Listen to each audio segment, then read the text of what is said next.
Should I grade my Pokemon cards?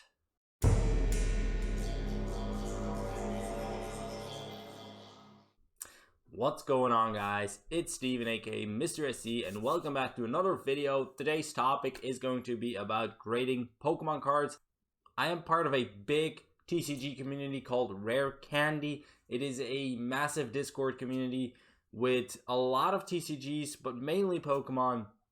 And one of the most common questions in that server and in that community is, should I grade this card? Should I grade my Pokemon cards in general? So today's topic is about that. In the description down below, you can find a link to that Discord if you want to get involved. I'm heavily involved as well, so start checking it out, and I'll see you over there. But without further ado, let's get into the actual topic of the video. Why would you grade your Pokemon cards?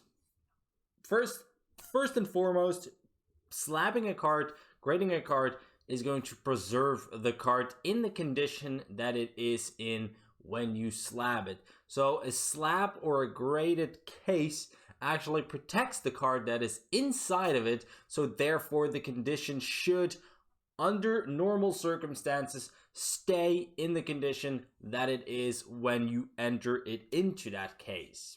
At the end of the day, condition is key when you talk about these TCGs, mainly Pokemon, that this video is probably about, but this can be global as well to other TCGs, to other TCGs that get graded. It's probably, or it is just simply the same on every TCG, but today I'm probably going to reference Pokemon constantly throughout the video because that is actually the TCG that I am heavily involved in, lesser in the other TCGs, but today is probably going to be heavily connected to Pokemon. But again, this is pretty broad. You can do this with you can just take the points without being connected to Pokemon and just apply that to any TCG. But the condition is always going to be a very important factor when you negotiate deals. When you talk about these TCG things, condition is key, and a grade is basically the reflection of the condition. So we're just going to move over to this portion of the video, because what does a slab actually look like? Therefore, we are going to be going into the cam and actually talk about a actual case. So I only have one single graded card in my collection. I actually picked it up in a mystery pack kind of thing. I do not suggest you do that because you could potentially get stuff like this, but for the purpose of this video, it actually works out pretty nicely. So on screen, we have the graded card in question. It is a TGA 9 Reshiram Amazing Rare from the set Shining Fate. I almost wanted to say Vivid Voltage, but it is not. I'm sorry if I go off camera here a little bit, but the main focus is obviously going to be on the slab for now, because this is a slab. If you're not familiar with a slab or a grading case, this is how it looks like. The card basically gets put into a plastic or glassy-esque case, and it should not be able to move inside of it. So what do we have on the case? The case is basically a glass or plastic-esque kind of casing around your Pokemon card, so it should be in a fixed position, so the condition should therefore get preserved. You see the grading, the set, the name, all of that information is pretty much always displayed on the top with then the grade. This TGA slab does not offer any subgrading, so PSA does not do that either. But for example, other companies do have subgrades potentially on the slab. So you can see the 4 categories on the slab, and you can see how much they graded it at. This card unfortunately does not have it, but therefore we cannot show it off. The back is always the same as well, with like the logo. A lot of them have like the number on it or a QR code, so you can check the website and actually see your card on their website in their database. So if you're buying stuff like this online, that is a good way to verify that that code is actually from that card that you are buying and that it is not getting reproduced. That is not a guarantee that that slab cannot be copied though, so don't take that as the only thing you check when you buy a slab, and you want to verify the legitness. So I think we showed off the slab. For now, you see what a slab looks like now. So we are going to flip it over back to the main camera. So now that we know how a slab looks like, let's cut it back to the main point. Why would you grade your Pokemon cards? And potentially you want to grade your Pokemon cards because you want to increase the value. Is that even the case? Well, in the example that I, for example, showed off, the example that we showed off, Amazing Rare Shining Fates Reshiram doesn't really increase in value that much because you actually could pick that card up for like a couple dollars, maybe even $1 at the time that I got that mystery slab. And the TGA grading at the time for me and my country right now was about 25 to 30-ish euros. So you're basically looking at a total value of like, let's say $30 at the least. That Amazing Rare Reshiram in a TGA 9 is not going to be worth $30 or 30 euros. I don't think it's even worth half. So is it worth it to grade your cards for value, purely for value? No, it's not off. It's in most cases, it's not going to be that way. So if you're just grading to increase value, you're going to have to look in the actual market and see what grades are going for what kind of money, so you can make your judgment on whether or not it's actually worth grading that Pokemon card. Because in most cases, your card is actually going to be worth a little less potentially than you are actually going to be spending on it. Like, let's say you buy a card for $50 and you grade it at PSA for $50 as well. That's a combined amount of $100. If it grades, for example, a 7 and the PSA 7 goes for $75, you're losing out on $25. So it isn't always worth it to grade Pokemon cards. And on that note, what cards should you be grading, if any? So I briefly already touched on it just now, but some cards should just not be graded at all because they simply do not have the value for it. The Amazing Rare Reshiram, as I just touched on, is just simply not worth it because the card in its raw form is going for peanuts. The grading service is going to be a decent amount of money that you have to put into it or on top of it, and the return is just not there. So not every card is worth to get graded. So it depends on the raw value, the amount that you have to spend on the grader, and then the amount of value that that card will hold in a certain grade that you may not know it will get.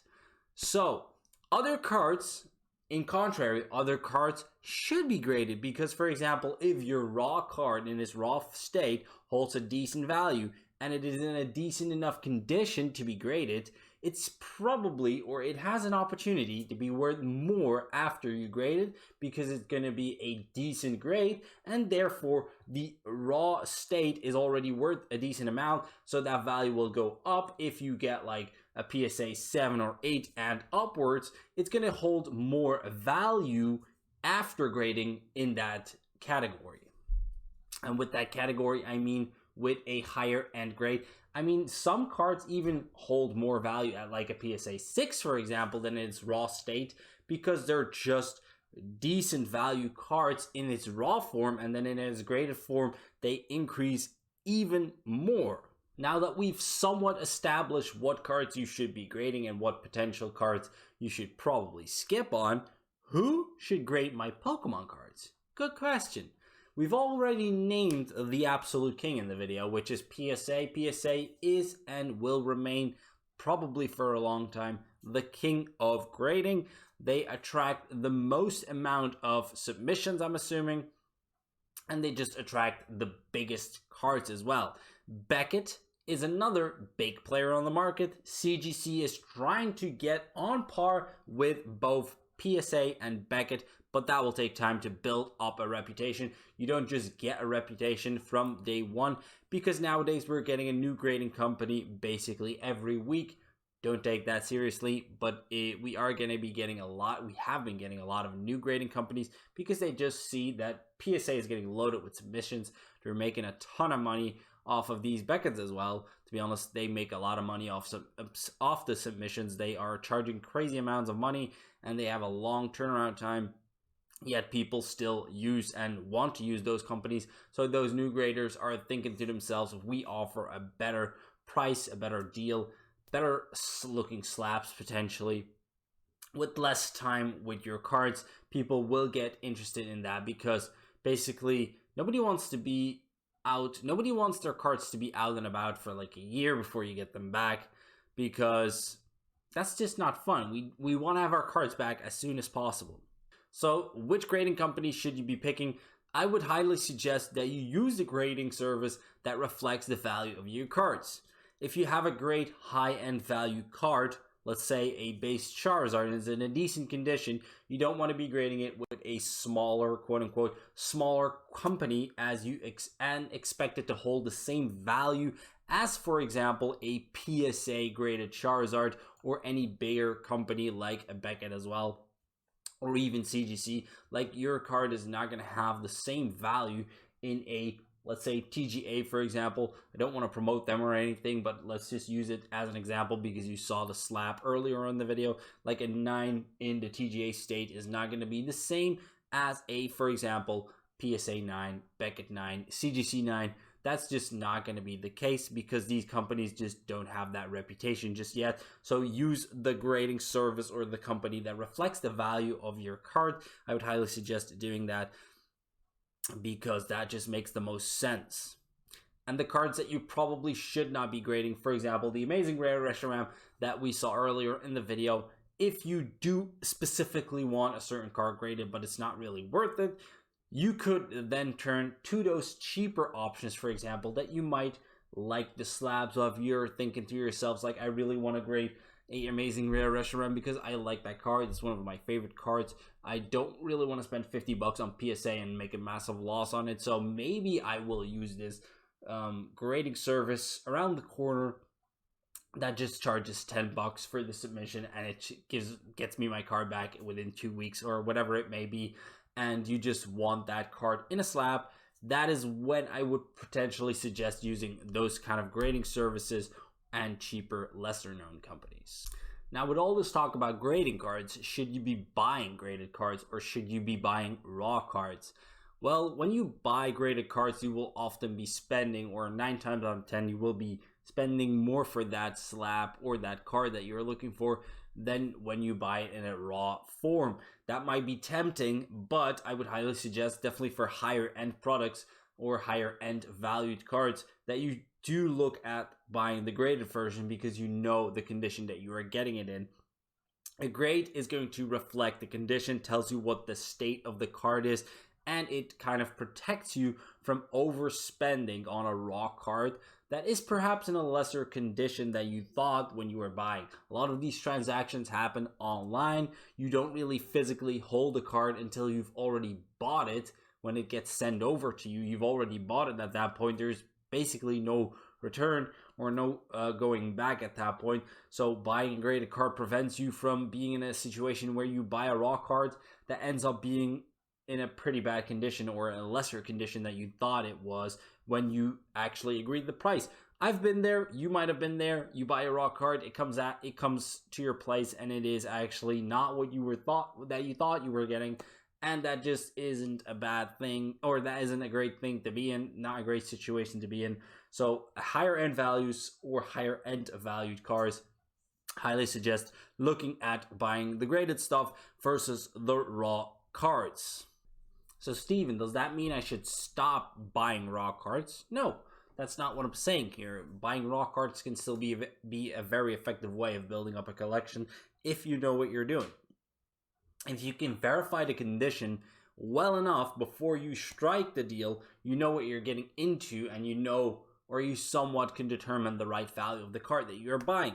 Maybe there could also be a case for people who don't really care about having the best of condition in your binder, for example, and you don't really care that much about that condition. It can have a little bit of whitening, it can be a little bit scratched up. It's not that big of a deal. So buying raw cards is still totally fine in that case. So therefore, buying raw cards is not something you should completely be leaving. So with that all being said and discussed and looked at, I think I've covered a lot of the points that get looked at and get asked when it comes to grading. I do want to finish off this video with like a wrap up on like different points. I think we've covered a lot of the aspects of the grading and should you grade your Pokemon cards. I hope you actually took something from the video, whether that is from this or that point. I hope I could actually help you out with the question, should I grade my Pokemon cards? I do want to end the video on the note that there is no pressure on grading Pokemon cards. Guys, a lot of people flock and want to grade Pokemon cards because they see it online. YouTube has a massive influence on this. TCG Pokemon, not really Pokemon, TCG YouTubers play a big factor in this as well.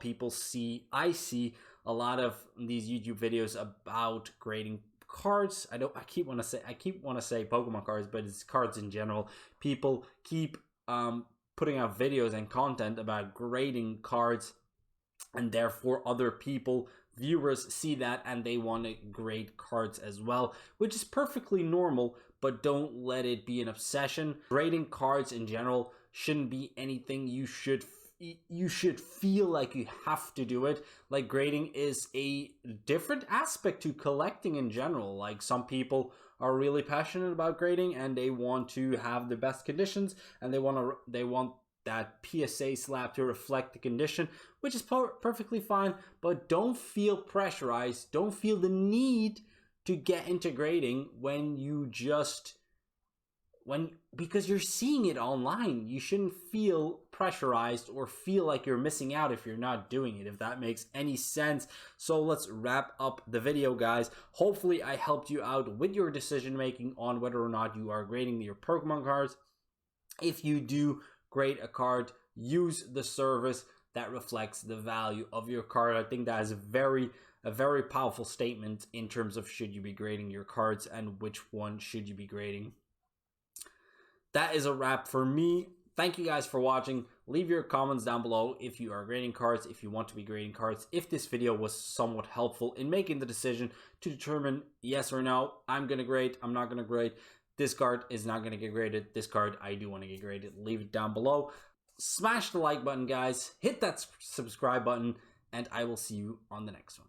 Bye-bye.